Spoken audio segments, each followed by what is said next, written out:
এখন ৭১ সালে স্বাধীনতা যুদ্ধটা কেন ঘোষণা করতে হলো? জিয়া রহমানকে পাক হানাদার বাহিনী বাংলাদেশ আক্রমণ করেছে, এই দেশের জনগণের উপর নির্যাতন করেছে। আওয়ামী লীগ শেখ মুজিব আত্মসমর্পণ করেছেন, চলে গিয়েছেন। দেশপ্রেম থেকে এই চট্টগ্রামের মাটি থেকে তৎকালীন মেজর জিয়া রহমান বাংলাদেশের স্বাধীনতা ঘোষণা করেছে। আসসালামু আলাইকুম। বীর চট্টলা টিভি থেকে আমন্ত্রণ জানাচ্ছি, আমি তানিশা সুলতানা আফিফা। বাংলাদেশ জাতীয়তাবাদী দল বিএনপির ৪৭তম প্রতিষ্ঠা বার্ষিকী উদযাপন, দলের সদস্য পদ নবায়নের উদ্বোধন এবং দেশনায়ক তারেক রহমানের প্রস্তাবিত ৩১ দফা বাস্তবায়নের লক্ষ্যে চট্টগ্রাম মহানগরের ১৪ নং লালখান বাজার ওয়ার্ড বিএনপির উদ্যোগে এক বিশাল সমাবেশ অনুষ্ঠিত হয়েছে।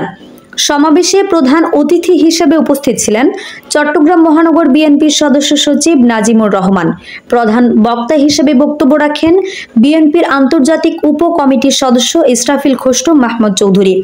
বিশেষ অতিথি হিসেবে উপস্থিত ছিলেন চট্টগ্রাম মহানগর বিএনপির যুগ্ম আহ্বায়ক অ্যাডভোকেট আব্দুস সাত্তার, যুগ্ম আহ্বায়ক আব্দুল হালিম শাহ আলম, চট্টগ্রাম মহানগর মহিলা দলের সভাপতি মনোয়ারা বেগম মনি, মহানগর বিএনপির সাবেক সহ সাংগঠনিক সম্পাদক আব্দুল আলিম স্বপন এবং চট্টগ্রাম মহানগর ছাত্র দলের সদস্য সচিব শরীফুল ইসলাম তুহিন। ১৪ নং লালখান বাজার ওয়ার্ড বিএনপির আহ্বায়ক সৈয়দ ওমর ফারুকের সভাপতিত্বে এবং সদস্য সচিব মুস্তাফিজুর রহমানের সঞ্চালনায় সমাবেশে মহানগর বিএনপির বিভিন্ন পর্যায়ের নেতৃবৃন্দ উপস্থিত ছিলেন। প্রধান অতিথির বক্তৃতায় নাজিমুর রহমান বলেন, জিয়াউর রহমান জামায়াতকে রাজনীতি করার সুযোগ করে দিয়েছে, এজন্য জামায়াতের উচিত বিএনপির প্রতি কৃতজ্ঞতা স্বীকার করা। অন্যান্য বক্তারা জোর দিয়ে বলেন, নির্বাচন ছাড়া অন্য কোনো সমাধান নেই, নির্বাচনই একমাত্র মুক্তির পথ। ৭ই নভেম্বর তাকে সিপাহী জনতা মুক্ত করে আরেকটি দুঃসময়ে বাংলাদেশের নেতৃত্ব তার হাতে দিয়েছিলেন। এখন ৭১ সালে স্বাধীনতা যুদ্ধটা কেন ঘোষণা করতে হলো? জিয়া রহমানকে পাক হানাদার বাহিনী বাংলাদেশ আক্রমণ করেছে, এই দেশের জনগণের উপর নির্যাতন করেছে। আওয়ামী লীগ শেখ মুজিব আত্মসমর্পণ করেছেন, চলে গিয়েছেন। দেশপ্রেম থেকে এই চট্টগ্রামের মাটি থেকে তৎকালীন মেজর জিয়া রহমান বাংলাদেশের স্বাধীনতা ঘোষণা করেছে। এই স্বাধীনতা সংগ্রামে যদি আমরা বিজয়ী হতে না পারতাম, তাহলে জিয়া রহমানকে ফায়ারিং স্কোয়াডে হত্যা করা হতো তার বিচারে সামরিক আইনে। অর্থাৎ তিনি যে বীরত্ব দেখিয়েছেন, এই বীরত্ব বাংলাদেশে আর কেউ দেখাতে পারেননি, ভবিষ্যতেও পারবেন না। বিএনপিকে তিনি যখন প্রতিষ্ঠা করেন, সে সময় শেখ মুজিবুর রহমান বাকশাল রেখে গিয়েছিলেন একদলীয় শাসন ব্যবস্থা। এই একদলীয় শাসন ব্যবস্থা থেকে জিয়াউর রহমান বহুদলীয় গণতন্ত্রের প্রবর্তন করেছেন বিএনপি প্রতিষ্ঠার মধ্য দিয়ে। সেদিনেই আওয়ামী লীগ রাজনীতি করার সুযোগ পেয়েছে, জামাতে ইসলাম রাজনীতি করার সুযোগ পেয়েছে, অন্যান্য রাজনৈতিক দলগুলো এই জিয়া রহমানের কারণে বাংলাদেশে রাজনীতি করার সুযোগ পেয়েছে। এজন্য শেখ হাসিনা থেকে শুরু করে জামাতে ইসলামের বর্তমান যে নেতৃত্ব আছে, তাদেরকে জিয়াউর রহমানের কাছে কৃতজ্ঞ থাকা উচিত। যদি এই অকৃতজ্ঞতা তাদের মধ্যে কাজ করে, তাহলে তাদের বাংলাদেশে রাজনীতি করার কোনো অধিকার নেই। এই দেশের জনগণ তাদেরকে সে অধিকার ইনশাল্লাহ আগামীতে দিবেন।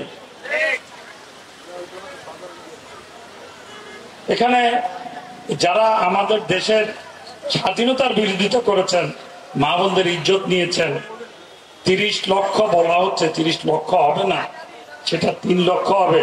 শেখ মুজিব কিন্তু মিথ্যে কথা ফার্স্ট ছিলেন, যার কারণে 3 মিলিয়ন হয়ে গেছে, অর্থাৎ ৩০ লক্ষ।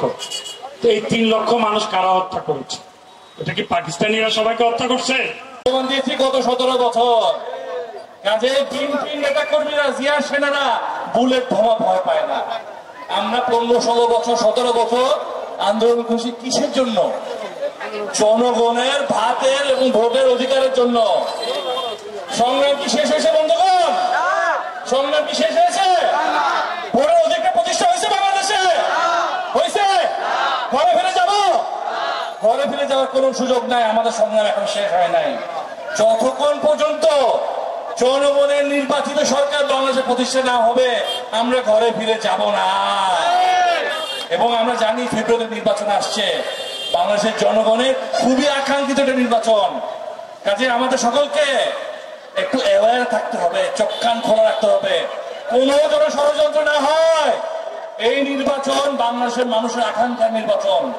বাংলাদেশের মানুষকে 15 থেকে 17 বছর প্রতারিত করা হয়েছে, বিশেষভাবে প্রতারিত করা হয়েছে আমাদের তরুণ সমাজকে। গত 15 বছর যারা নতুন ভোটার হয়েছে তারা কি ভোট দিতে পেরেছে? একটা জেনারেশন মানুষ কোন ভোট দিতে পারে নাই। গণতন্ত্র আন্দোলন সংগ্রাম জড়িত বিএনপি এমন একটি দল, যেই দলের সাথে উন্নয়ন জড়িত, দেশের স্বাধীনতার সার্বভৌমত্ব জড়িত। আজকে দুটি দল, একটা হচ্ছে পতিত ফ্যাসিস্ট, আর একটি হচ্ছে পরাজিত শক্তি। আমি তাদের নাম উচ্চারণ করতে চাই না।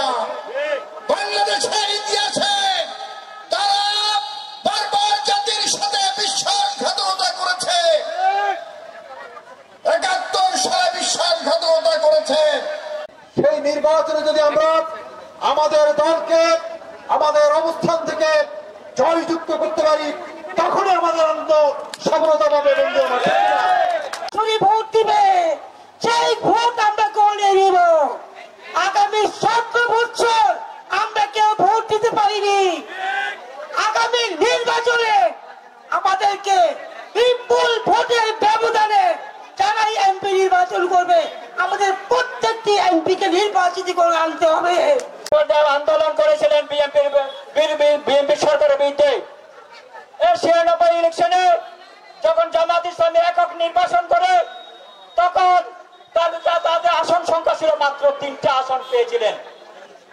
২০০১ সালে আবার যখন বিএনপির সাথে একত্রভাবে নির্বাচন করেছিলেন, তখন আবার তাদের নির্বাচনের আসনের সংখ্যা ছিল 19টি।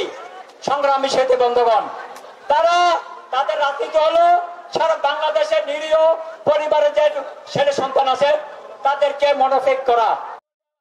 আমাদের আরো আপডেট নিউজ পেতে চোখ রাখুন বীর চট্টলা টিভিতে। ফেসবুকে ফলো, ইউটিউবে সাবস্ক্রাইব করুন।